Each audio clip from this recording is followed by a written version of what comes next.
Nanti saya upload di YouTube-nya VTrader ya. Oke, thank you teman-teman. Oke, ini kalau kita bicara menggunakan entry on pullback. Plusnya kita dapetin SL yang lebih kecil. Karena kita nunggu terjadinya zone gitu. Ya kan? Kita kan nunggu terjadinya sebuah zone. Sebentar biar gak ganggu, ini telegramnya saya close dulu deh. Sebentar ya teman-teman ya. Dari tadi banyak banget intermezzonya ya. Ya oke, lanjut. Oke, jadi dengan kita menggunakan entry on pullback, dengan harapan kita dapetin RR yang bagus. Karena SL-nya jelas lebih kecil dibandingkan dengan reward. Atau reward-nya lebih besar dibandingkan dengan stop loss. Ya, kita nunggu terjadinya sebuah imbalance. Nah, kalau di SMC ini, itu namanya istilahnya kalau Anda tahu ya, berarti namanya apa ya? Namanya BOS ya. BOS, breakout structure. Ini namanya adalah BOS, gitu kan. Nah, ada yang menggunakan di SMC, kenapa nunggu pullback lagi? Gitu. Nah, ada sebuah pendekatan yang mudah. Ini kalau kita pakai SMC, mudah, gampang mencontohkannya adalah adanya area premium, ada area diskon. Jadi kalau misalkan kita pingin beli, ya belinya pasti harga murah dong. Kan nggak mau beli harga mahal gitu. Sama kayak teman-teman misalkan pengen beli apa ya, beli sepatu gitu, ya kan, beli sepatu di toko A harganya 800.000 merek Adidas gitu, dengan tipe A. Di sebelah harganya 650.000. Ya panik, Anda pasti akan pilih di toko sebelah gitu kan, di toko B-nya dengan merek yang sama persis. Atau barangkali kalau Anda misalkan ada uang nih lagi jalan-jalan ke mall menjelang penutupan akhir tahun, ada buy one get one apa segala macam. Nah, ibu-ibu suka tuh biasanya dapatnya harga-harga murah gitu kan. Nah, itu berarti adalah secara psikologi orang suka dengan harga-harga murah. Di market konsep itu sama. Artinya kita beli di harga murah, jual di harga mahal. Oke, sekarang kita bicara menggunakan entry on pullback. Nah, sekarang kita bicara minusnya market terkadang, guys, terkadang itu enggak pullback gitu loh. Itu enggak pullback. Dalam banyak kasus, jika ada momentum yang sangat kuat terjadi, sekali lagi dia nggak pullback. Beneran nggak pullback. Dia langsung terbang, terbang aja gitu. Oke, nyampe sini nih, dia terbang aja gitu. Kan pasti Anda kalau udah terbang kayak gini kan pasti akan FOMO. Aduh, ini aduh lah nggak usah lah gitu kan. Anda tunggu pullback. Giliran tunggunya pullback di sini gitu, nunggu pullback di sini, harga udah bener nih, ya kan? Sesuai rule udah bener banget, udah sesuai banget nih harga sesuai dengan yang Anda bayangkan. Wah, pullback nih, kapan lagi nih harga diskon kan? Sikat buy kan gitu, ada sikat buy. Full margin, entry layer, ya kan? PD banget gitu kan, PD banget. Sikat buy di sini. Market, oke, sampai di sini nih. Karena Anda tahu bahwa marketnya lagi kena di area diskon. Ini kan area diskon nih. Ini kan berarti area premium. Jadi kalau Anda tarik dari low terhadap high, berarti kira-kira ini wilayah 50% ya. 50 sampai 61,8. Nah, ini wilayah-wilayah yang kita sebut sebagai area diskon. Jadi kalau di ICT disebut sebagai istilahnya ya, menggunakan konsep ini adalah premium discount array. Jadi memanfaatkan level Fibonacci-nya. Dan ini kebanyakan digunakan oleh sebagian besar trader yang menggunakan strategi entry on pullback. Di mana 50 sampai 61,8 ini adalah wilayah dari Fibonacci Golden Ratio. Bahkan kalau Anda menggunakan Elliott Wave, rata-rata itu kalau misalkan di leg di gelombang 1, gelombang 2, di gelombang 2 itu biasanya di 50%. Oke. Gelombang 2 ketiga biasanya lebih panjang. Nanti pas saya retest gitu, nah itu biasanya nggak nyampe tuh. Itu biasa di wilayah 38,2%. Nah itu nanti ngebahas lain tentang Elliott Wave ya. Saya nggak fokus ke situ, tapi saya mau kasih pembahasan tentang market liquidity. Tapi karena saya ngebahas tentang market liquidity, maka saya perlu cerita dulu psikologi di balik itu, bagaimana tindakan yang dilakukan oleh retail ketika melihat market. Dan I hope teman-teman eh, bisa mengerti juga bagaimana yang dilakukan sebagian besar trader. Nah, saya mau melakukan pendekatan yang semacam itu. Oke. Begitu sampai buy di sini, Anda full margin, entry layer, ya kan? Tet, nyampe di sini, yes, sampai di bawah. Oke, Anda udah full entry layer nih. Nggak pakai SL malah. Ke bawah sampai di sini, terus baru terbang. Teman-teman pernah ngalami kayak gini nggak? Bisa ketik di komen. Pernah nggak ngalamin kejadian yang begitu? Kayaknya udah bener deh, Pak. Entry-nya di wilayah itu, Pak. Di wilayah resistance become support gitu. Enggak, Pak. Ternyata malah turun ke bawah, saya kena MC, Pak. Ada yang begitu? Pernah ya? Yes. Bukan pernah, sering. Ya, saya percaya teman-teman pernah mengalami bahkan sering kejadian yang semacam ini. Oke. Giliran ditunggu pullback, malah kena SL. Iya kan? Biasanya itu karena sudah hit target. Biasanya karena sudah hit target. Dari pengalaman saya, biasanya sudah hit target.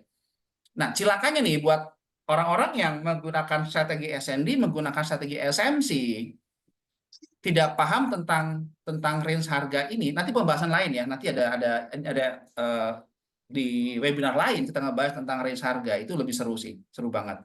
Nanti kita bisa bercerita kenapa terjadinya fake COS palsu gitu. Sering kan ngalami gitu ya, udah bener nih kayaknya udah COS nih. Loh, kok malah kena gitu. Atau Anda udah nungguin terjadi inducement. Loh, kok kena juga gitu. Problemnya itu karena dia sudah hit target gitu. Ya. Giliran tunggu di pullback, dia malah kena SL. Tapi giliran tunggu di buy nih, tiba-tiba nunggu di buy nih sini, buy. Malah longsor gitu. Nah, maka sekarang kita ngebahas yang kedua, teman-teman. Kalau tadi entry and pullback sudah oke ya, plus minusnya juga ada saya bahas bahwa somehow kita akan ketemu kasus di mana kalau kita tunggu pullback, market nggak pullback, tapi giliran ditunggu pullback kena SL, gitu teman-teman. Ya, jadi siapa yang bilang trading itu gampang? Kalau ada yang bilang gampang tradingnya, itu cuman propaganda dari orang-orang yang bertanggung jawab. Nggak sesederhana itu, kalau kita bicara trading itu gampang, enggak. Ada begitu banyak faktor yang membuat seseorang bisa berhasil di industri di forex marketnya. Saat Anda sebagai seorang trader ya. Kalau kita bicara keberhasilan seseorang trader itu bisa macam-macam, income-nya bisa jadi IB, bisa jadi apapun lah gitu ya. Tapi kita bicara menjadi seorang full time trader itu nggak mudah, ya itu beneran nggak mudah. Jadi ada psikologi yang berperan di situ, ada pengalaman jam terbang yang berperan di situ. Terbentuknya sebuah pengalaman atau jam terbang itu yang nggak ada caranya, berarti kita harus banyakin waktu di depan chat. Oke, kemudian Anda harus benar-benar sabar nunggu momen. Memang terkesan sangat sangat gampang ya, atau mudah sekali dibilang, wah kamu kalau trading harus disiplin, harus sabar. Faktanya kayak gitu. Ada begitu banyak faktor yang begitu gitu kita ngelihat di chat nih, ketemu momen nih, ada aja bisikan-bisikan yang kamu harus masuk sekarang, kamu harus masuk sekarang, kapan lagi. Begitu masuk tuh kan loss, gitu kan. Oke, sekarang kita bahas kalau menggunakan entry on breakout. Kebanyakan yang menggunakan entry on breakout ini adalah trader yang memanfaatkan momentumnya. Jadi teman-teman bayangkan ketika kita bicara tentang di sini adalah ketika market nge-break, ini berarti adalah resisten di break become support. Oke. Anggap saja di area ini ada sebuah resisten. Apapun itu ya, mau resisten atau supply lah misalkan itu ya. Resisten atau supply. Maka Anda memanfaatkan terjadinya sebuah impulsif di sini, momentum gitu ya, momentum buyer. Nah, yang ditunggu kebanyakan trader biasanya adalah adanya impulsif candle gitu. Jadi biasanya ada candle yang gede banget kayak gini gitu ya. Ini kayak gini nih. Ini gede banget kayak gini. Anggaplah ini candle bullish gitu ya. Nyampe di sini tak langsung pasang buy. Jadi ketika ini candlenya atau mungkin ada lagi yang menunggu satu lagi ya. Mungkin nunggu lagi begini nih misalkan. Lagi jalan nih kayak gini. Tak sampai sini. Ketika candle out sini langsung sikat buy on breakout sini. Oke. Kalau teman-teman lihat contoh di sini, kita menggunakan buy on breakout. Kira-kira menurut teman-teman, Anda buy di sini, di mana kira-kira Anda meletakkan stop loss, teman-teman? Pastinya Anda akan meletakkan asal di sini dong ya. Ya kan ya. Kalau misalnya menggunakan acuan time frame, katakanlah Anda menggunakan Euro USD, anggaplah Anda menggunakan acuan TF berapa ya? Biar nggak terlalu besar SL ya, TF M30 misalkan. Oke. Anda buy SL di bawah sini. Kenapa? Karena ini adalah swing low. Ini kan berarti adalah high. Sorry. Ini adalah high, higher high. Ini kan higher low ya. Di sini adalah high. Ini kan low. Lalu dengan PD-nya Anda lihat ini ada di atas EMA. Oke, berarti adalah buy, teman-teman. Begitu Anda nge-buy, market tiba-tiba yang terjadi adalah di luar ekspektasi kita nih. Marketnya ranging, ranging, ranging di situ ya, ranging, ranging gitu di area ini. Tek, tek, tek, tek.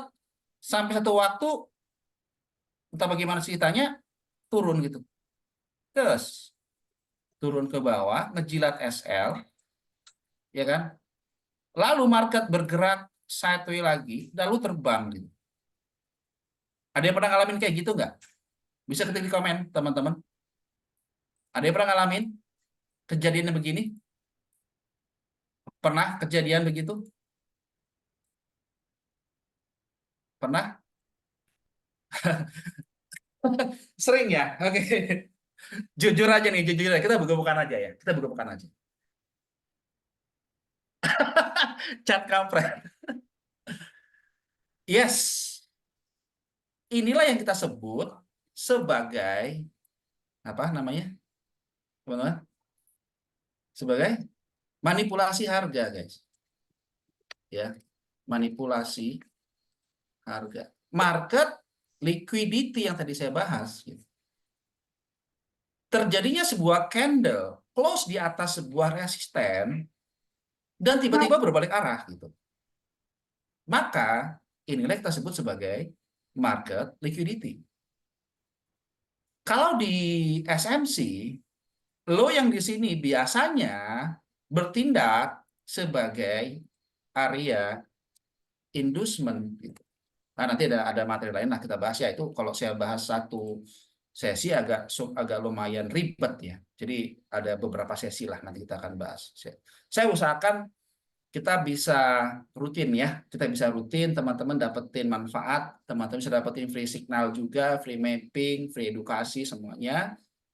Oke, jadi pelan-pelan aja gitu ya teman-teman ya. Oke, jadi kalau kita bicara realita di market, teorinya kan semacam ini, gitu ya. Tapi dalam realitanya nggak sesimpel ini di market. Market itu bergerak random, makan SL duluan. Ini kan derita yang kita alami sebagai seorang trader. Betul apa betul teman-teman? Gini kan realitanya di market. Apa yang ini teorinya? Teori kan ya. Realitanya begini kan ya? Bisa ketik komen, teman-teman. Gitu kan? Jadi nggak berlaku tuh kadang-kadang konsep resistance become support gitu. Kenapa ada istilah inducement di SMC? Karena ya itu memanfaatkan liquidity gitu teman-teman. Gitu ya, memanfaatkan liquidity. Nah, kenapa kena SL? Kena SL di mana nih? Ang kena di mana? Ang kena di mana nih? Di pair apa? Oh, nah, pair apa? Oke, kira-kira gitu ya teman-teman ya. Oh, gold, gold, kok gold? Kita tadi habis profit loh. di gold. Ngebuy ya, ngebuy ya, ngebuy ya. Coba kita lihat di gold. Saya coba lihat dulu, penasaran gold. Why? Kenapa gold? Kenapa gold?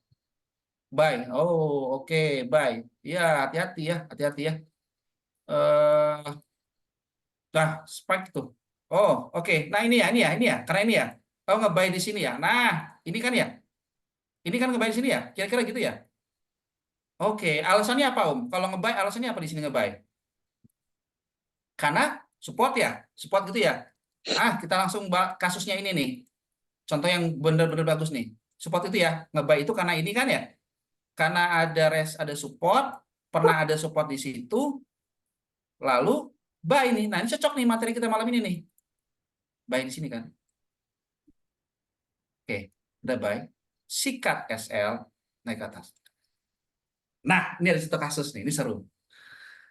Oke, kita ngebahas dulu tentang terjadinya support resisten. Tahukah teman-teman bahwa kira-kira kita bahas support resisten ini akan berkaitan banget sama market liquidity ya. Contoh gini, kenapa sih terjadinya sebuah support resisten semacam ini? Ini support, ini resisten, ini resisten, ini support. Why? Kenapa terjadi resisten support, teman-teman? Sepengalaman saya, nanti kita lihat di chart ya. Sepengalaman saya, ini akan berkaitan sama liquidity nanti. Resisten support yang terjadi ini biasanya, saya bilang biasanya loh, kadang-kadang enggak juga ya, biasanya, sepengalaman saya, terjadinya support dan resisten ini biasanya adalah merupakan reaksi harga. Ini saya kasih highlight reaksi harga. Oke. Berarti ini adalah reaksi harga, reaksi harga, reaksi harga, reaksi harga, reaksi harga. Gitu. Ya. Untuk tahu dari mana jadi biasanya itu reject atau tertahan supply demand. Contoh di sini. Contoh ya. Contoh misalkan anggaplah ini market di sini. Oke.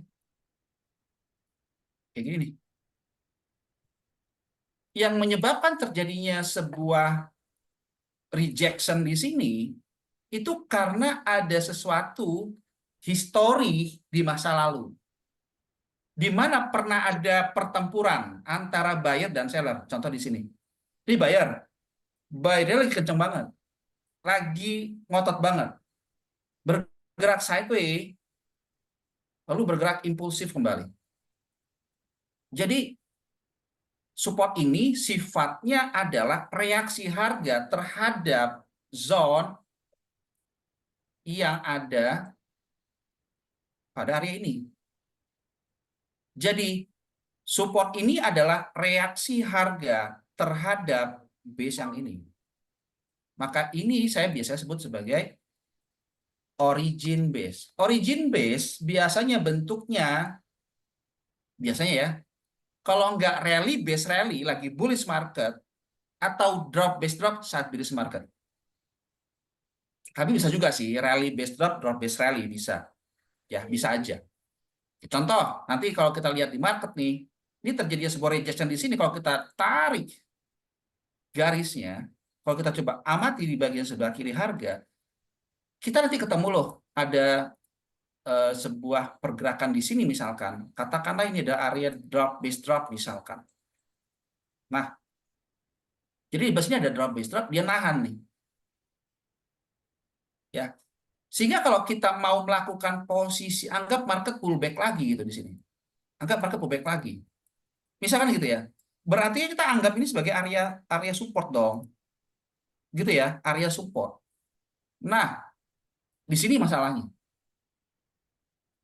Banyak orang melihat ini sebagai area support, sebagai tahanan dari buyer, sehingga mereka melakukan posisi buy di area ini dan meletakkan stop loss nggak jauh dari area support, ngeletakin SL-nya itu berapa pip dari area stop area di sini gitu.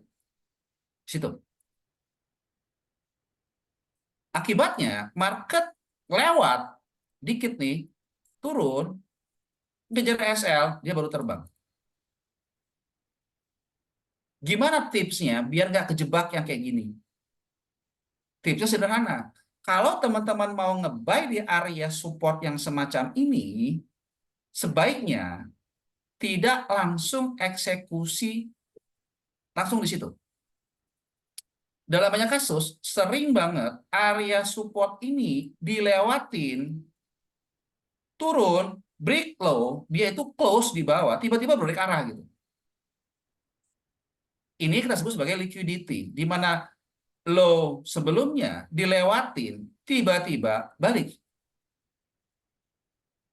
Nah, low ini kan tadi saya bilang bahwa merupakan sebuah reaksi harga, nih, ya reaksi harga terhadap ini, nih origin gitu. Jadi yang ini nih sebenarnya reaksi harga ini. Nah, kalau kita mau melakukan posisi buy, anggaplah agresif, buy limit misalkan di sini, saya sangat menganjurkan teman-teman melakukan penempatan stop loss-nya di bawah dari origin base-nya ini gitu. Kenapa? Karena origin base inilah yang menyebabkan terjadinya support. Saya hampir tidak pernah meletakkan stop loss di bawah dari support. Karena saya tahu bahwa support resistance ini menurut konsep SND ya. Mungkin kalau ada punya strategi lain beda banget, bisa beda ceritanya. Tapi karena saya menggunakan SND sudah cukup lama, ya saya menggunakan SND. Bahkan ketika saya menggunakan SMC pun, saya tetap menggunakan SND untuk filter. Dari pengalaman saya, ya setelah saya gunakan SMC, ada begitu banyak charge yang gagal, ya ada begitu banyak charge yang gagal terjadi kalau kita nggak paham range harga. Itu yang pertama. Yang kedua, Anda teman-teman menggunakan support resisten juga, tidak paham meletakkan stop loss dengan benar juga jadi masalah. Gitu ya. Oke, sekarang kalau kita contohkan di contoh yang terjadi saat ini di gold, tadi ada contoh yang melakukan posisi buy, contoh tadi di sini ya. Anda boleh lihat contoh di sini. Kalau kita nge-buy di sini tadi, sebenarnya harga reject di mana sih? Ini kalau kita coba saya tebelin nih warnanya pakai oke. Ya kalau saya gunakan ini sebagai sebuah low terhadap high-nya, maka ini sebenarnya adalah area rally base rally. Dan teman bisa lihat bagaimana terjadinya sebuah rejection di area itu. Artinya disinilah sebenarnya kalau kita mau melakukan melakukan posisi buy-nya adalah saat market sampai di sini buy kalau agresif trade gitu. Inilah area support yang terjadi. Kenapa? Karena reaksi dari base. Nah, ketika kita melakukan buy lagi turun di sini, ya kan? Teman-teman letakin SL-nya itu pas di sini, ya kena. Tapi menurut saya juga, kalaupun Anda meletakkan stop loss di bawah ini juga, apakah ada jaminan market akan terbang? Belum tentu juga. Oke, sekarang kita bahas ya. Kalau gold ini kenapa saya bilang kalau Anda nge-buy di sini pun Anda letakkan SL di bawah sini juga kurang bagus. Nah, ini berkaitan dengan eh, sedikit menggunakan pendekatan multi time frame analysis. Jalan cetak harganya. Oke, kalau kita lihat contoh saat ini, ya, ini kan jelas banget bagaimana adanya impulsif. Concedio. Ya, Concedio. saya mute dulu ya, teman-teman ya. Saya mute dulu ya. Saya mute dulu, Dibaca. teman-teman. Concedio. Oke, oke. Ini kan impulsif nih sebenarnya nih. Kan impulsif kan di break lagi nih. Bayangkan ini adalah impulsif koreksi impulsif. Ini menandakan siapa yang dominan? Seller. Jelas seller. Jelas seller, teman-teman. Jelas seller. Oke. Dan itu di apa ya? Divalidasi dengan adanya sebuah rejection di situ. Oke. Dan kita bisa asumsi bahwa ini sebenarnya adalah impulsif. Ini adalah BOS gitu ya. Kalau Anda tahu konsep SMC berarti BOS di situ, naik ke atas.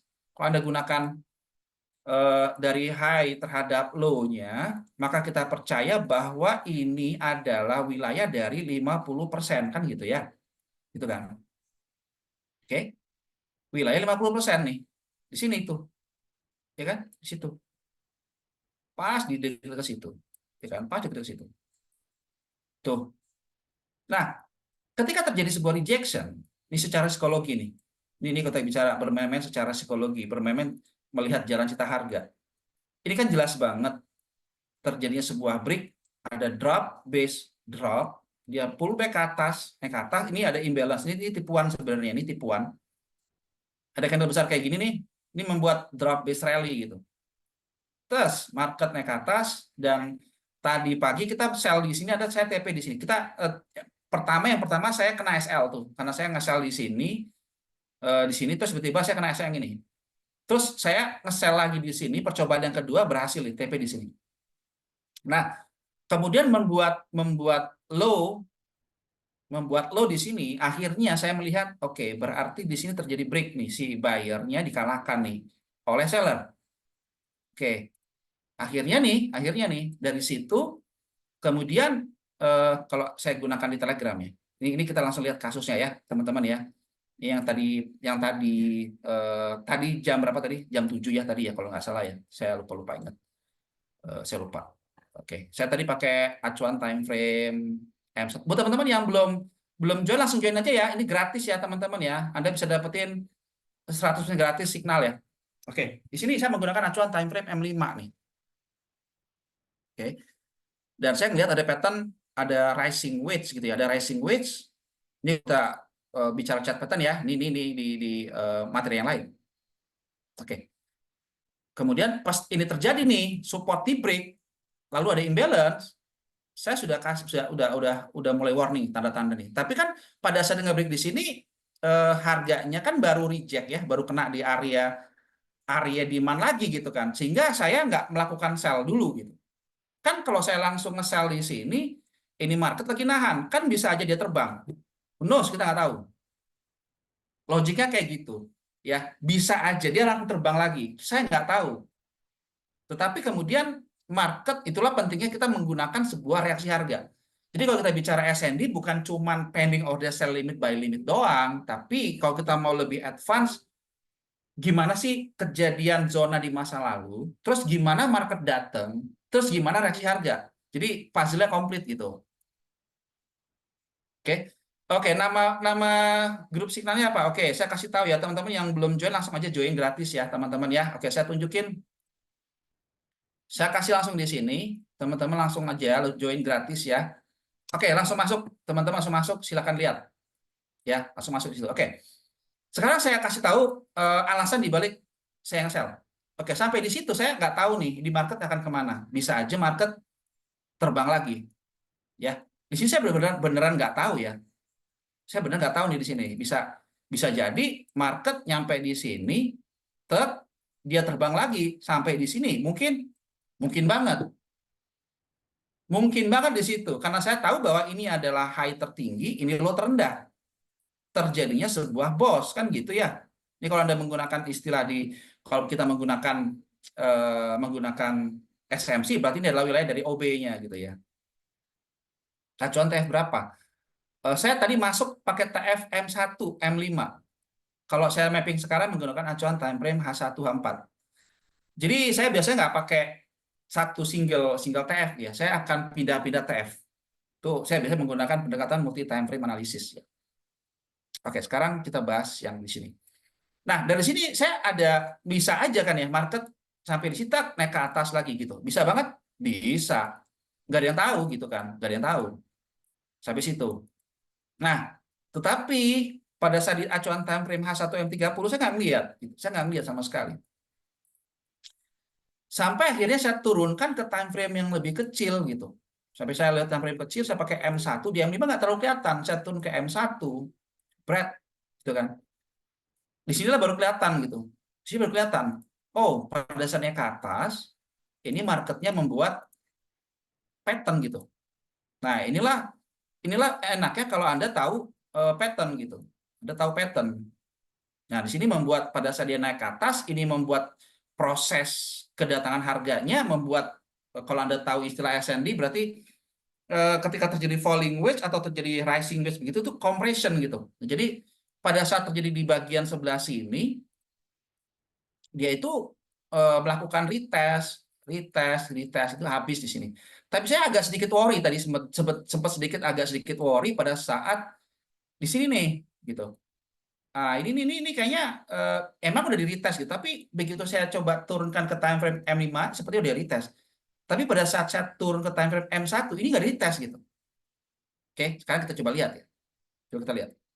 Pada saat itu kejadian, kita langsung lihat di sini ya. Oke, saya clearkan dulu. Nah, pada saat terjadi di dekat-dekat situ, saya turunkan. Nah, disinilah akhirnya market nahan nih di sini. Nah, ini saya mulai agak sedikit goyang nih. Tapi karena saya sudah antisipasi, in case kalau kejadian, oke, kalau kejadian ini gagal, saya masih punya benteng pertahanan. Oke, mungkin kalau tadi teman-teman tanya, Pak, kalau misalkan nih nge-sell di sini nih kalau nge-sell di sini, kita bicara tentang penempatan stop loss ya. Kebetulan ada real kasusnya nih. Ini pada saat dia nge-break di sini, saya asumsikan ini berarti pattern-nya valid nih. Oke, sehingga saya langsung sell. Saya langsung sell situ. Sell langsung. Tek. Oke. Nah, sampai di situ sempat profit. Masalahnya. Kalau saya menggunakan SL terlalu tipis, berarti kan ini begini ya. Ini berarti high. Kan high, higher high, high low, lower high, lower low. Sini kan. Kan bisa naik ke atas. Oke, mungkin teman-teman tanya, kalau kayak gitu, Pak, ya udah SL-nya taruh sini aja, Pak. Ya, mungkin ada yang berpikir begitu ya, karena SL kecil. Iya, betul, betul. Nah, mungkin Anda pikir SL-nya di sini. Dari pengalaman saya menggunakan gold itu banyak tipuannya, guys. Makanya kita ngebahas liquidity sekarang. Daripada teman-teman meletakkan SL di atas dari resisten ini, karena sekali lagi bahwa support resisten itu adalah bentuk reaksi harga terhadap base di masa lalu. Kalau kita coba lihat nanti di sini, ini sebenarnya reaksi harga di bagian sebelah kiri. Ini kalau kita pakai SND ya. Iya, betul, betul. Maka saya nggak pernah SL yang tipis-tipis banget gitu nggak. Kenapa SL saya agak-agak besar sekitar 50-an pip. Saya agak lebih nyaman dengan SL sebesar itu karena saya tahu lokasi SL saya itu adalah tempat di mana kalau kena ya sudah trennya berubah. Nah, ketika saya melihat di acuan time frame M1 ini dia bergerak sideways sideways di sini nih, sideways sideways, saya cari tahu, oke. Berarti ada sesuatu nih di bagian sebelah kiri. Pada saat market datang ke atas ini, dia itu membuat tingkah laku, membuat pola compression gitu. Jadi yang bahasa di SND namanya proses kedatangan harga itu dia membuat sebuah compression. Nah, kemudian saya naik ke time frame H1, kemudian saya ketemu tuh polanya. Oh, oke, berarti ada area di situ kan. Nah, kalau kita lihat contoh di sini tadi, ini kan terjadi break nih. Break low, berarti adalah high-nya nih. Nah, SL saya letakin di atas dari sini gitu. Walaupun sebenarnya kalau teman-teman lihat lagi, Pak, kalau kayak gitu kan berarti adalah high-nya, Pak. Berarti kan sebenarnya itu reaksi harga dari sini. Gitu kan ya? Apakah benar? Betul sekali. Benar sekali gitu. Ini reaksi harganya dari sini. Benar banget. Masalahnya, kalau saya letakin SL saya itu di atas dari zone-nya, sini, SL saya nggak sebanding dengan RR saya gitu. Daripada saya mengorbankan begitu, lebih baik SL saya letakin di origin base. Walaupun sebenarnya bukan origin ya. Origin itu yang ini. Sekali lagi bahwa origin itu drop base drop atau rally base rally. Jadi sifat yang di sini itu adalah rally base drop. Nah, kalau kita melihat dari sini terjadi sebuah breakout structure nih, berarti kita asumsi ini adalah high-nya. Oke, sehingga penempatan stop loss-nya menjadi sangat logik SL saya itu di atas dari resisten. Tapi sekali lagi, gold sangat volatil. Apakah ada jaminan ketika saya SL di sini market turun, kebetulan turun. Kebetulan turun.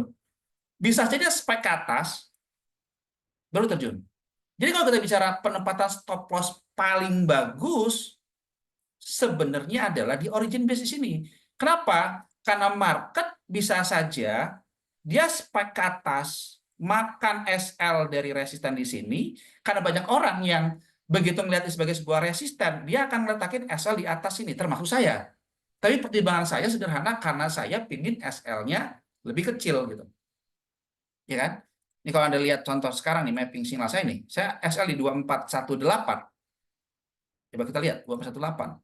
Saya clearkan di situ 2418 itu di mana? Coba ya kita lihat ya. 2418. Saya tandain ya. Jepret. 2418 ini saya tandain warna kuning. Ya, di situ ya, 2418. Berarti 2418. Nah, disitulah SL saya. Ya, disitulah SL saya. Nih, di atas jadi resisten karena asumsi ini terjadi breakout di bawah sini. Ya. Nah, jadi berbicara tentang market liquidity, maka jadi penting banget buat kita tahu bahwa untuk bisa paham tentang market liquidity, maka kita harus tahu juga bagaimana terjadinya support resistance itu. Support resistance ini biasanya reaksi harga terhadap origin base. Oke, sekarang kita coba lihat di gold ya. Coba kita lihat di gold, bagaimana cara gold melakukan manipulasi. Iya, iya, iya, swap, swap. Itu kalau di gold sangat liar banget. Sangat liar banget. Oke, contoh. Kita ambil contoh yang terjadinya, contoh yang di sini aja. Oke, Anda lihat ya, contoh di sini ya. Perhatikan contoh di sini, teman-teman. Kalau kita gunakan ini sebagai sebuah zone, ini kan sebuah area base gitu ya. Coba kamu bisa lihat nanti ada base. Oke, ada base lihat ya, di base ya. Base. Teman-teman pikir ini base-nya bagus kan? Mungkin di sini ada yang menggunakan ini nggak sih setup fake out? Ada nggak di sini teman-teman pakai setup fake out-nya Mansur? Ada? Ada yang pakai setupnya Mansur? Ya, pelan-pelan, pelan-pelan. Oke. Ada yang pakai setupnya Mansur SND-nya? Iya, R1, R2, R3, betul. Menurut teman-teman, ya, ini R1, R2 nggak sih? Betul nggak sih R1, R2? Situ? Betul? Setuju ya? R1, ya kita deketin ya, deketin ya. R1, R2, R3. Kira-kira kan kalau contoh di sini kan disikatnya kan sel di sini ya. Dengan SL-nya tipis gitu. Cucuk. Balun ya kan? Balun, SL tipis Bang. Full margin. Kira-kira kalau lihat kayak gini nyesek banget nggak sih? Nyesek nggak teman-teman? Nyesek nggak? Kena SL gitu. Nyesek nggak? Bisa ketik di komen. Ada yang pernah ngalamin kayak gitu nggak? Ada yang ngalamin gitu nggak sih? Hah? Ada? Ada nggak? Ada? Bisa ketik komen. Barusan. Aduh, aduh, aduh, aduh, aduh. Nah, teman-teman. Jadi, kalau teman-teman mau menggunakan eh, trading di gold, ya ini saya kasih tahu trading di gold, karakteristiknya memang volatil banget. Memang volatil banget. Ya, memang volatil banget. Maka entry yang bisa optimum, menurut saya, optimum entry-nya di gold adalah satu, teman-teman tahu tentang eh, menentukan base, origin base, satu, itu penting banget menurut saya, karena jadi entry level. Yang kedua, menentukan di mana area terbaik untuk entry-nya. Nah, ini kalau kita kasih tahu panjang, karena nanti ada pembahasan khusus tentang multi time frame analysis. Jadi di webinar-webinar saya sebelumnya, di kelas saya sebelumnya itu ngebahas itu gitu. Ya, tapi kita nggak ngebahas itu ya. Tapi kita ngebahas kejadian-kejadian di gold. Tapi gini, at least kalau teman-teman melakukan posisi entry di gold, usahakan sebisa mungkin SL-nya untuk menghindari manipulasi begini, SL-nya selalu letakin pada origin base. Mutlak pada origin base-nya. Nih, kalau kita gunakan di acuan time-nya, jadi kita harus naik ke time frame besar di atas gitu. Contoh kayak di sini, kalau saya menggunakan acuan time-nya 1 di sini, saya nggak menggunakan ini sebagai acuan entry saya. Walaupun ini ngelihat sebagai resistance 1, resistance 2, resistance 3, fake out. Malah kita kena fake out gitu, ya kan? Malah kita yang kena fake out-nya. Malah kita yang kena fake out-nya. Nah, di mana dia kena? Ya justru kalau kita lihat di sini kan sebenarnya dia kena di atas gitu. Ya kan? Ya ini kan kena di sini nih. Tapi kan kalau udah kejadian kan enak. Kalau belum kejadian kan Anda bisa lihat ini sebagai sebuah base. Iya kan? Nah, kalau teman-teman menggunakan pendekatan multi time frame analysis, sebenarnya ini kan adalah high tertinggi, low terendah, ya kan? Lower high, lower low. Lower high, lower low. Kenapa tidak meletakkan stop loss-nya di atas dari sini itu, resistennya, gitu loh, teman-teman. Ya, kenapa nggak meletakkan resisten di atas itu? Karena adalah high tertinggi. Gitu. Walaupun sekali lagi bisa saja market melakukan manipulasi market. Bahkan kalau Anda menggunakan ini, nah ini kita bicara sekarang market liquidity. Market liquidity itu terbagi menjadi dua. Market liquidity yang external liquidity, lalu ada internal liquidity. Maksudnya gimana? Maksudnya begini,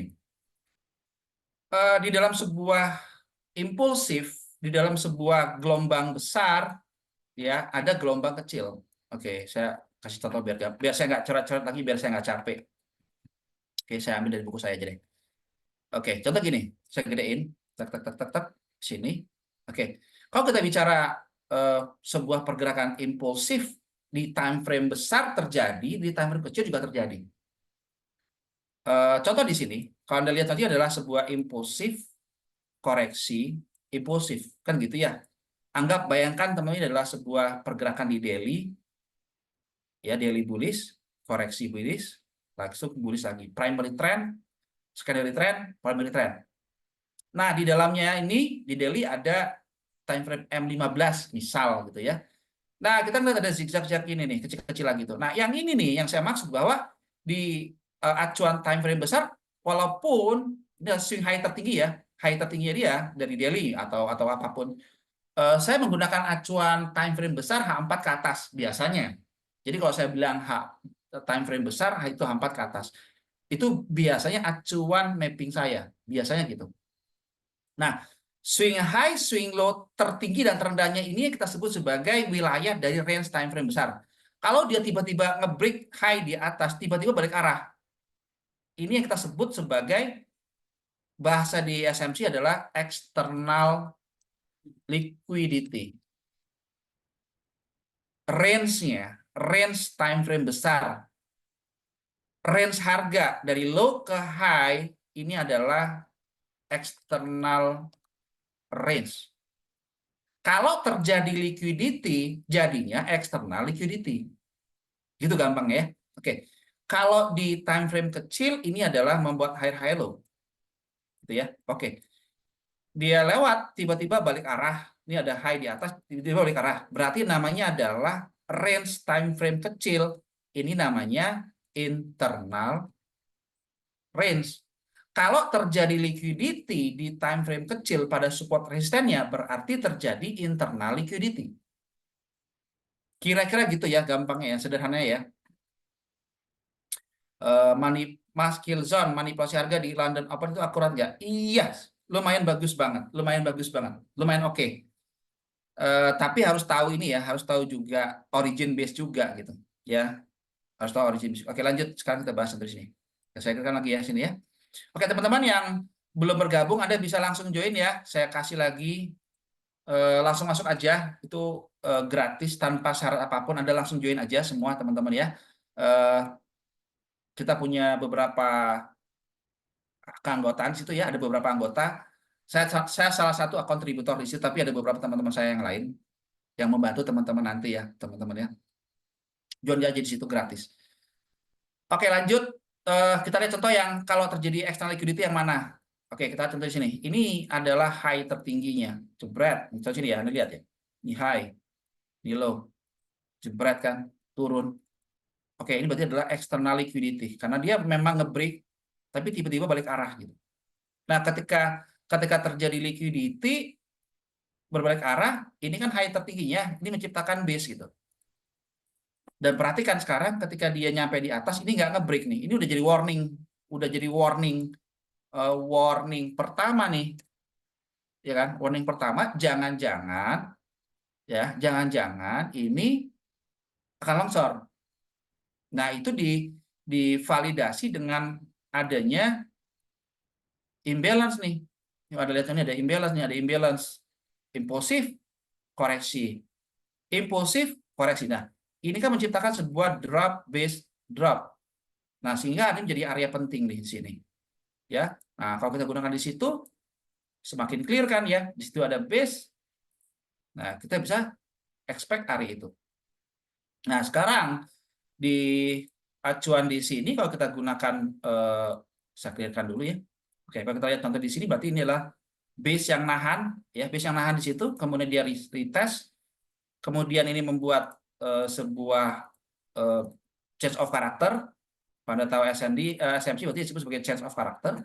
Cuman change of character kena base di situ, akhirnya market terbang lagi. Di sini kita nggak tahu apakah ini charge-nya valid atau enggak, karena bisa terbang lagi.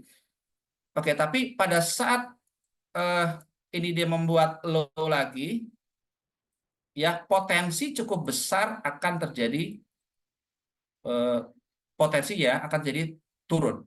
Tetapi masalahnya base yang di sini belum di break gitu. Apakah kita sudah sebut ini sebagai sebuah BOS? Menurut sebagian orang yang menggunakan SMC sudah boleh disebut sebagai BOS di situ. Oke, walaupun memang ada beberapa trader yang menunggu terjadinya inducement. Jadi nunggu terjadinya sebuah inducement dulu kayak gitu, ya, baru dia akan sell. Jadi ada sebuah low, ini ada low di sini, sorry ada high. High inilah yang kita sebut sebagai inducement. Nanti ada materi yang lain ya, saya bahas ya teman-teman ya. Ini adalah inducement. Jadi dia membuat low, tapi sifatnya membuat boss gitu ya, tapi sifatnya itu bos palsu gitu. Sehingga market akan melakukan liquidity. Oke, jadi dia akan membuat fake boss. Jadi ada low, ada high yang wajib di break. Contoh di sini, kira-kira mana yang menjadi high? Nah, ada aturan dasar yang menggunakan SMC. Contoh di sini, saya belum bisa sebut sebagai sebuah high yang valid. Ada aturan cara untuk menentukan sebuah high yang valid. Apakah ini adalah sebuah high yang valid? Oke. Berarti kalau lihat contoh di sini, maka ini harus di break. Berarti kalau kita kayak gitu, berarti kita lihat bahwa oke, berarti fokus ke sini nih, base yang di sini. Kenapa? Karena menurut aturan, nih kalau menurut aturan dari SMC bahwa high dekat-dekat dengan bos ini berarti adalah area inducement. Ini area inducement. Ya, mungkin teman-teman akan bingung menggunakan istilah inducement segala macam, nggak ada masalah. Pelan-pelan aja, karena topik kita malam ini ngebahas tentang market liquidity. Kita ambil poin-poinnya. Liquidity adalah gampangnya terjadi manipulasi pada high resisten atau low support. Itu aja ya. Nggak usah dipusingin dengan istilah inducement lah, fake boss lah, dan valid pullback lah segala macam. Itu nanti ada materi-materi yang lain kita bahas gitu ya teman-teman ya. Tapi untuk sementara teman-teman dapat poinnya dulu. Contoh di sini, kalau saya lihat contoh di sini berarti area yang jadi area inducement berarti yang di sini. Nah, kalau misalkan market tiba-tiba membuat low lagi gitu. Nah, kayak gitu misalkan. Ini kan bisa beda-beda, bisa berubah kapanpun.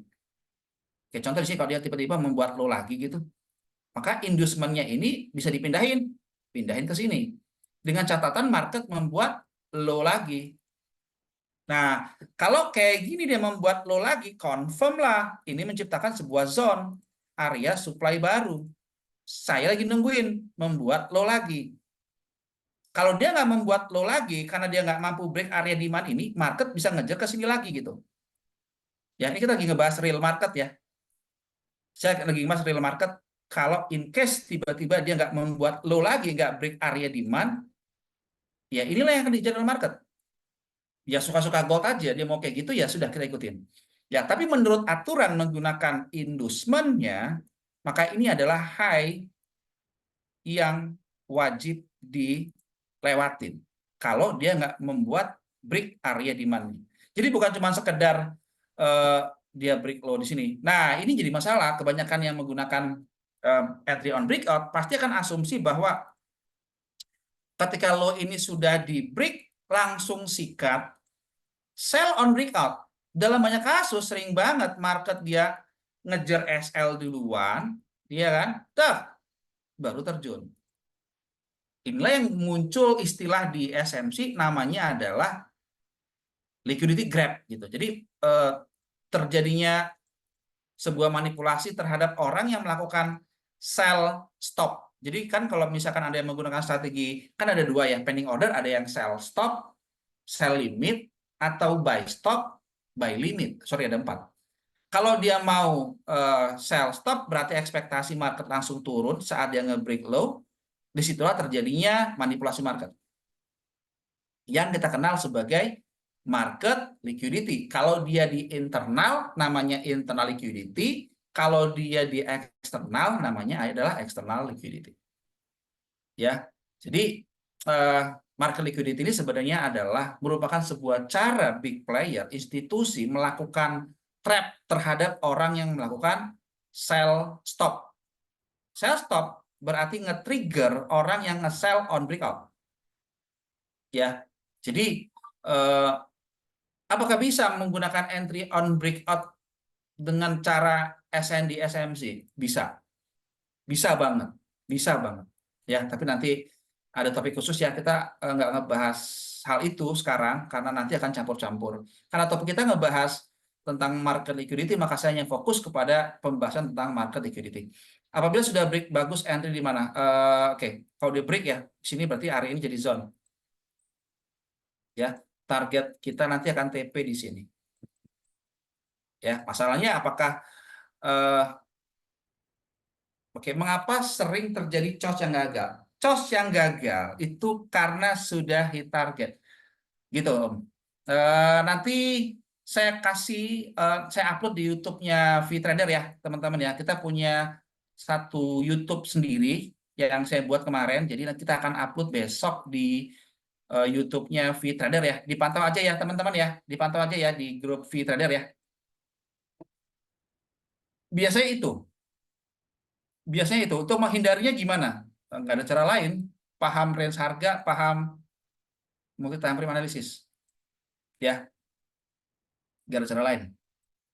Oke, nah jadi dari contoh di sini gold, saya masih melihat area ini akan jadi area yang masih belum berhasil ditembus oleh gold. Oke, sekali lagi bisanya market melakukan manipulasi. Kenapa? Karena market tidak berhasil break terhadap wilayah area demand.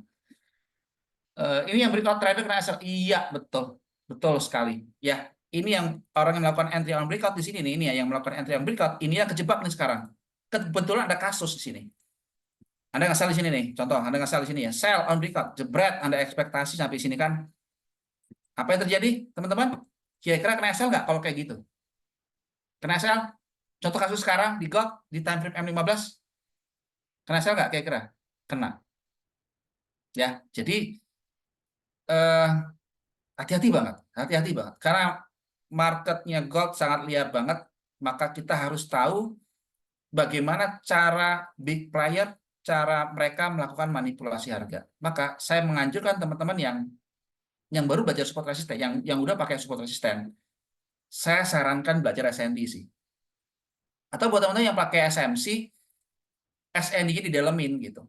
Ya, kebanyakan kalau di gold itu area-area yang origin base yang model begini nih punya high probability yang akan bagus banget. Apalagi kalau dia nge-break area-area support resisten tuh biasanya itu jadi area yang bagus. Contoh di sini nih, ini ada base tuh, dia nge-break ya. Contoh yang nge-break support ya, ini support. Terus dia nge-break lagi nih area support sebelah sini nih. Ini seperti break nih. Nah, ini kan bisa menjadi wilayah dari areanya untuk nge-sell. Ya, bahkan tadi juga kita kalau tadi Anda ngikutin kita tadi, kita juga tadi ada 2 kali percobaan tadi siang ya. Percobaan pertama gagal, percobaan kedua berhasil. Oke, itu dia. Pada lihat contoh di sini. Oke, Anda lihat contoh sekarang. Alasannya sederhana banget. Sederhana banget sebenarnya karena ada satu base gitu ya, ada area demand. Walaupun sebenarnya kurang tepat ya. Kalau saya lihat contoh di sini demand itu sebenarnya yang ini. Sebenarnya ini. Oke. Jadi Anda mau pakai ini boleh, pakai ini boleh. Nggak ada masalah gitu ya. Eh sebentar saya coba lihat. Benar nggak? Benar nggak sih? Masih kosong soalnya. Oh, bukan. Bukan ini, bukan. Bukan ini ya, bukan ini, bukan. Bukan ini. Nanti saya kasih tahu ya. Bukan itu. Baru dibuat kemarin soalnya Om. Ya, baru dibuat kemarin.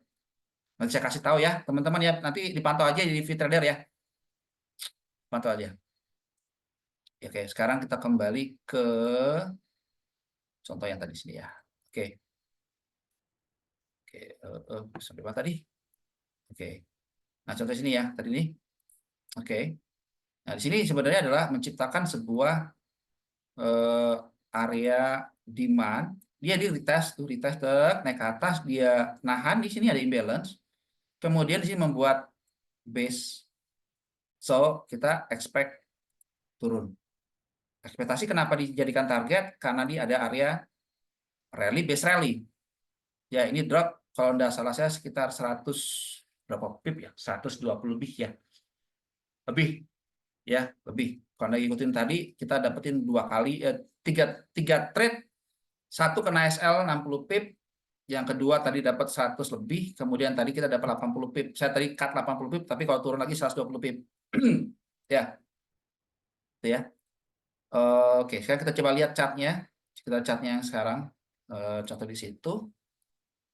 Saya clearkan. Saya clearkan dulu ya. Oke, saya clearkan. Jepret. Oke, kita pakai time frame yang sama. Oke, pas banget areanya berarti adalah benar zone ini nih ya. Zone di sebelah sini. Pada saat market naik ke atas di sini, kita sell di situ. Ya. Kemudian kita TP di bagian sini. Oke. 130-an ya, 139 pip ya. Ada pertanyaan teman-teman? Oke, sekarang kita sita jawab teman-teman. Ada pertanyaan nggak? Silakan tanya. Kita sekarang sesi tanya jawab ya. Silakan. Suaranya nggak kedengeran di saya, Om. Halo teman-teman, ada pertanyaan? Silakan.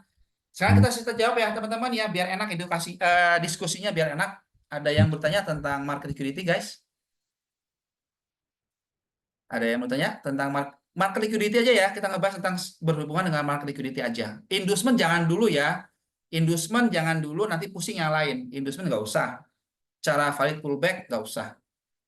Terlalu ribet nanti. Ya, kita yang bahas yang simpel-simpel aja dulu ya. Jadi kalau berhubungan sama origin base ya. Jadi kalau mantul akan ke zone supply atas, iya.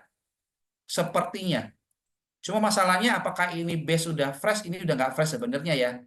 Ini base-nya sebenarnya udah nggak fresh. Karena udah diambil tuh. Ya, tadi percobaan saya tadi pertama udah diambil. Dan sekarang market sekarang nggak mampu break tuh, nggak mampu break area demand. Ini aja udah mumet. Iya, sabar ya, sabar pelan-pelan ya. Makanya belajar di VTrader ya. Nanti kita kapan-kapan terus ya, teman-teman ya, sabar ya buat teman-teman yang masih baru. Saya percaya bahwa yang namanya belajar itu butuh proses, ya guys, butuh proses. Jadi nggak bisa instan. Aduh, suaranya kesek-kesek ya buat teman-teman yang lain agak kesek-kesek. Eh, ada pertanyaan, guys, sebelum materi kita tutup? Ada pertanyaan dari pembahasan kita dari tadi ngebahas tentang internal structure, internal liquidity, external liquidity, berkaitan juga dengan origin base. Kalau selama body candle-nya tidak masuk ke dalam box Mm-mm. liquidity kan berarti kan masih fresh ya Pak? Body candle Oke, contoh misalnya gimana? Contoh yang mana? Contoh yang yang ini ya, atas, yang ini yang ya. atas, iya kan itu belum masuk itu, baru kesentuh sama wick-nya aja itu. Oke, gini. Ada sebuah rahasia yang saya belum bagi dari tadi adalah di dalam sebuah base ini ada base lain di dalamnya. Om. Maksudnya gimana? Maksudnya gini. Ya, kayak gini. Katakanlah kita bicara sekarang ada drop base drop. Oke, drop base drop. Ini kita bicara dalamannya SND ya. Karena kita sekarang ngebahas tentang SND, saya akan jelaskan SND-nya. Nah, ini teman-teman bayangkan ini adalah eh, drop base drop TFH1. Oke. Di dalam sebuah zone drop base drop time frame H1 ini, di dalamnya kan ada gelombang-gelombang lain ya, di time frame M15, M5, M1. Nah, somehow teman-teman akan ketemu satu kasus di mana ini kan ada internal structure ya. Kalau Anda lihat satu sini, ini ada gelombang-gelombang lain tuh. Di M1, M5, karakternya kau tuh gitu. Terus, drop.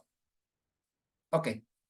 Pada saat market turun, ini menciptakan sebuah base yang lain yang terbentuk di acuan time frame, misalkan ya, time frame TF M5 misalkan, M15 boleh. Biasa sih M5 sih. Saya biasanya akan hunting di TF M5 atau M1 untuk dapetin entry-nya. Oke, di BD TF M1 M5. Nah, sekarang kita lihat ini adalah titik support. Ya, ini support ya, ini support. Support. Gitu ya. Oke.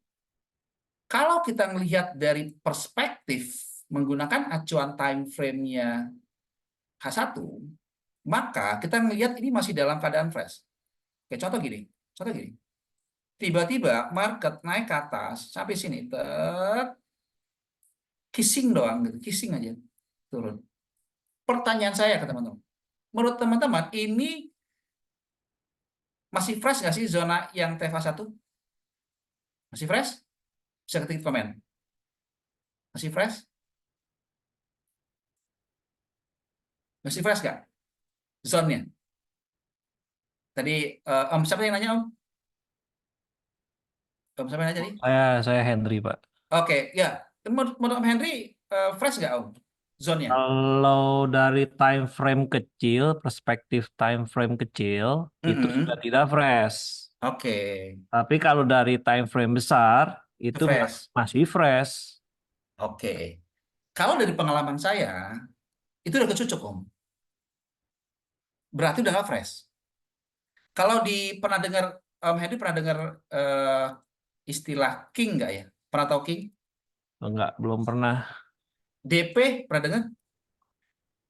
Iya. Bukan, bukan DP Persik ya. Decision point dong. Pernah dengar decision point? Pernah dengar? Belum. Ya, itu DP itu decision point sih. Nah, jadi dia itu ngejar ke decision point. Nah, atau bahasa di eh, kebanyakan SND bilang itu adalah king. Nah, dia udah kena tuh Om, sebenarnya. Udah nusuk gitu. Nah, sering kali market kalau kita ngesal nih, misalnya kita ngesal di sini nih, ngesal lagi nih, anggap market dia naik lagi ke atas, naik ke atas lagi. Kan kita lihat dari perspektif ini kan seolah-olah masih fresh ya, gitu ya. Berarti kan ngesal di sini dong, gitu ya. Ya. Oke, market gini, naik ke atas, baru terjun. Kira-kira sakit nggak kalau kayak gini? Oh, ke floating kan sini kan ya, floating kan? Oh. Mm. Dia itu ngejar base yang di atas itu. Nah, kalau saya sederhanakan nih gambarnya biar nggak rumit banget. Ini kalau kita sederhanakan, maka kira-kira nih itu adalah wilayah kalau Anda menggunakan istilah di SMC berarti adalah order block. Nih. Beda Om ya. Idealnya sih harusnya ngejar ke atas ya. Idealnya Iya, bagusnya. ini kan OB namanya kan. Iya, idealnya itu. Nah, ini berarti kalau kita bilang ini adalah low-nya dia, maka low-nya itu yang mana? Low-nya yang ini kan ya jadinya ya, gitu ya. Iya, iya. Jadi dia nih, berarti dia ngejar ke OB. Kenapa? Karena udah diambil. Gitu. Oke, sekarang kita lihat contoh sekarang di gold. Apakah ini udah di retest? Kalau kita lihat di sini, ini kayak kissing doang, nggak kena gitu kan ya? Nggak kena ya Om ya? Kena ya? Nggak kena. Kita coba lihat time frame M1 yuk. Kita lihat. Harus bedah ke time frame kecil Om. Kita lihat ya. Nih, Om lihat nggak? Sekarang di time kecil itu ada base kecil gitu. Kelihatan nggak? Kelihatan? Kita lagi entry sniper nih. Kelihatan nggak? Ini bukan base-nya ya. Betul itu? Iya. Oke ya, itu ya. Oke, sekarang saya tarik nih. Kena nggak di area supportnya Om? Kalau kita tadi nungguin di situ, kena nggak sih warna kuning itu? Kena nggak? Nggak kan? Iya, kena. Masuk. Nggak, maksudnya nggak kena di kalau kita nungguin di situ tuh nggak kena gitu. Sell limitnya nggak dapet. Oh iya, iya. Tapi kalau kita pakai sini coba. Pas nggak? Pas Om. Jadi menurut hemat saya, ini sudah diambil gitu. Jadi kalau bahasa di SMC sudah dimitigasi ya, mitigation, udah dimitigasi. Kalau bahasa SMD berarti sudah nggak fresh gitu. Ya, kira-kira gitu. Ya, cukup bisa menjawab ya. Ya, baik, makasih. Siap, siap, siap. Pertanyaan Om Haryanto, Mas, balik ke basic lagi. Marking supply demand itu hanya berupa DBD, RBD yang ada high low struktur. Sebaiknya semua. Sebaiknya semua. Karena kita nggak tahu zona mana yang nahan. Tapi sebaiknya kalau kita gunakan sebagai area entry, sebaiknya menggunakan DP. DP itu adalah decision point yang biasanya base-nya itu hidden base. Contoh kayak di sini nih, ini dia nge-break support nih. Biasanya kalau base yang dekat-dekat dia nge-break support itu bagus banget. Kita gunakan sebagai area entry. Oke, kemudian kalau itu ada zona SND aja atau masuk pucuk-pucuk juga belum masuk ke area SND. Saya masih nggak paham. Jadi gini, kalau kita mau pakai konsepnya liquidity, memanfaatkan high low-nya, previous high, previous low tadi, entry dekat-dekat situ, tunggu terjadinya sebuah break, tiba-tiba balik arah. Nah, kita manfaatin konsepnya liquidity-nya ICT ya. Kalau Anda tahu konsepnya SMC itu ada namanya London Kill Zone, New York Kill Zone. Itu ada jam-jam khusus yang kita bisa manfaatin pada jam-jam berapa kejadian market liquidity. Contoh kalau misalkan di London itu antara jam 2 siang sampai jam 5 sore. Itu terjadi liquidity biasanya. Itu nantilah kita jelasin kapan-kapan ya teman-teman ya. Iya. Kena satu pip terbang langsung drop. Jadi pada saat saya tadi call sell di situ, lihat ya, saya sell di atas base. Saya nggak pakai atas ini karena saya gede banget, jadi mau nggak mau saya harus pakai base yang di acuan time frame M30. Kalau saya pakai acuan time frame 4 gede banget. Ya, karena kita percaya bahwa range di gold sangat besar. Mau tidak mau, oke. Mau tidak mau ya kita harus turunkan time frame kecil. Oke. Wah, ini lihat contoh di sini ya. Ini kenapa market reject ya. Ini kalau Anda lihat contoh di sini nih. Kita akan contoh ya, sini ya. Berarti skenario saya tadi benar ya. Kalau tadi kita lihat contoh di sini dia membuat low lagi, semoga nanti membuat low. Kalau dia membuat low lagi gitu, membuat low lagi, berarti kan ini akan jadi inducement nih. Kan kalau dia membuat low lagi, otomatis demand-nya ini kan dimakan nih. Ya dilewatin kan ya, ditelan lah istilah begitu ya. Telan. Nah, kalau kayak gini, berarti kita akan hunting nanti. Tunggu di bagian atas ini, karena dia membuat sebuah base. SL-nya apakah saya di sini? Nggak usah. Karena ketika dia membuat low lebih rendah lagi, berarti market pengennya membuat low lebih rendah. Berarti nanti kalau kita mau membuat, nanti market membuat gitu, kita akan sell. Tunggu di bagian atas. Ya, jangan FOMO untuk entry on breakout ya. Saya tidak anjur Anda melakukan entry on breakout, tapi tunggu market untuk membuat low yang berbeda. Karena kita asumsi bahwa nantinya ini akan terjadi inducement. Karena inducement itu saatnya begini. Dia itu membuat manipulasi ke atas, dia baru terjun. Nah, jadi yang sebelah sini, ini kalau yang baru belajar SI pasti puyeng banget. Apalagi yang belajar cuma spot resistance doang. Tapi sabar ya teman-teman ya, ini adalah sebuah proses. Insya Allah nanti ke depannya kita akan semakin sering eh, mengadakan free webinar kayak gini. Ya, nanti entah saya atau nanti ada kontributor lain yang ngadain free webinar semacam ini. Ya, oke, kira-kira kayak gitu teman-teman. Untuk sementara gold kita akan pantau, tapi at least saya masih melihat ada potensi cukup besar gold ini akan turun. Sampai sejauh mana kita belum tahu, tetapi dari yang saya lihat menggunakan pendekatan multi time frame analysis, maka kemungkinan besar area yang akan dikejar nih, base yang sebelah situ, ya, ini dipantau aja ya teman-teman ya, dipantau aja. Area yang jadi area yang cukup menarik menurut saya nanti adalah area buy kita nanti. Om, Ya, gimana? itu Mana? indikator momentum bisa digunakan untuk membantu nggak itu? Kenapa? Yang indikator yang pernah diberikan yang momentum tuh bisa Oh, untuk membantu bisa, nggak? bisa banget, bisa banget, bisa banget tuh, bisa banget. Tapi itu nggak ada artinya kalau nggak paham multi time frame analysis ya, sama range harga. Karena itu kuncinya di situ. Ya, kunci di situ, range harga sama multi time frame analysis. Yang saya kasih tahu indikator itu bisa sangat-sangat ngebantu banget. Oke, sekarang kita kembali ke sini, maka area yang menurut saya area penting nanti kalau market terjun lagi, maka ini akan jadi area buy kita nanti ya. Saya nggak tahu nanti akan seperti apa, tapi area 2339 atau 2338 ini akan jadi area yang cukup oke menurut saya. Karena pernah ada di masa lalunya ini ada sebuah supply yang di break ini menciptakan imbalance dan ini belum di retest, dan kalau kita gunakan contoh di sini maka ini ada support 1, support 2, support 3. Ini banyak banget. Jadi kalau Anda menggunakan istilah fake out, berarti adalah fake out ya. 1, 2, 3, 4, 5. 5 kali retest di situ. Oke, area ini akan jadi area yang penting. Oke. Bahkan di sini juga kalau Anda lihat sebelum saya kasih tahu kemarin, itu juga ada namanya ini apa namanya? Saya melihat sebuah pattern di sini. Kalau Anda gunakan ini, nanti cek aja di grup itu ya. Nanti cek aja di grup. Saya melihat ini sebuah pattern yang sebagai sebuah 78,6 sini ya. Ini adalah patternnya bullish Gartley ya. Ini bullish Gartley kayak. Ya, ini ada 6,8 Gartley. Oke. Jadi area ini 332, 339 akan jadi area yang sangat penting banget.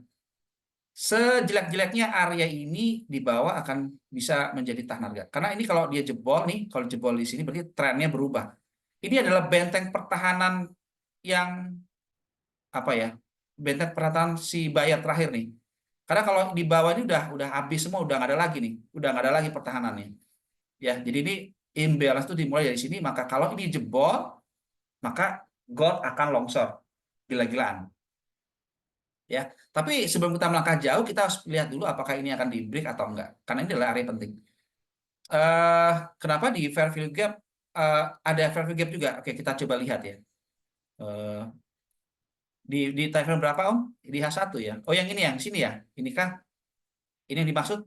Iya, iya. Betulan di 2339 itu juga ada fair value gap juga di situ ya. So, yes, itu akan jadi area bagus buat saya. Ya, akan jadi area yang oke sih. Ya. Ini kalau kita lihat di apa itu sih bullish Gartley. Ya, saya kasih tahu ya. Karena kebetulan ada contoh kasusnya. Ini yang belajar campur-campur pasti puyeng. Ya, oke. Bullish Gartley itu gitu. Nah, gini. Campur-campur aduk nih ceritanya nih. Kalau Anda mau gabungkan semuanya. Jadi biasanya nih dia akan ini retest AB itu 6,8 naik ke atas, ini koreksinya ya. Nah, ini setup bullish ya. Jadi di 78,6. Oke, contoh di sini berarti kalau saya gunakan Fibonacci dari low terhadap high-nya kita ketemu wilayah dari 78,6. Maka kira-kira di dekat situlah area buy kita. Ya, jadi di sini jadi area buy. Saya akan pantau nanti kalau kita ada peluang kita akan masuk. Tapi kebetulan juga base-nya itu sepertinya belum di retest gitu kan ya. Nah, ini belum di retest. Yang ini udah habis semua nih, udah diambil semua di sini. Jadi ini udah diambil, kemarin itu udah diambil juga kebetulan. Ya, udah diambil semua di situ. Dan kenapa saya juga pede tadi melakukan posisi sell juga di sini karena saya lihat ini ada Ini kalau kita bicara psikologi candle ya. Itu ada nanti ada materinya, nanti kita bahas lebih lanjut ya. Jadi ini ada candle bullish. Ini secara psikologi ya. 1 candle, 2 candle. Ini dia naik turun ke bawah. Nah, di situ ketika itu terjadi, ini menciptakan pertahanan dari seller di situ. Pas jarang pantau Nasdaq, saya lagi fokus di gold karena ada permintaan khusus dari sahabat saya untuk gold di VTrader Channel ya. Jadi saya fokus di gold aja. Menurut saya gold juga oke kok. Ya. Nanti kapan-kapan kita main di Nasdaq ya, Om ya. Kapan-kapan main di Nasdaq. Sama aja sebenarnya caranya. Kayak gitu teman-teman. Ya, semoga bermanfaat. Teman-teman, thank you buat teman-teman yang sudah hadir ya. Selamat datang semua teman-teman. Dan sebelum kita tutup, kita akhiri webinar kita malam ini, maka saya perlu kasih tahu teman-teman, Anda bisa ikuti kami di ini ya, di sebuah komunitas ya. Saya kasih catat sini VTrader Community ya. Anda bisa join sekarang sebelum saya close. Nanti setiap event kita akan rutin ngadain free edukasi, kita akan membahas semuanya. Malam ini free webinar perdana, kita bahas market liquidity, nanti next kita bahas tentang inducement, next kita bahas tentang SND dan segala macam. Ya, semuanya gratis. Ya. Thank you Makasih, Om. teman. Thank you semua. Selamat malam dan Malam, thank you. malam semua. Thank you. Selamat malam. Thank you. Makasih, Bye. Pak. Thank you. Bye. Bye.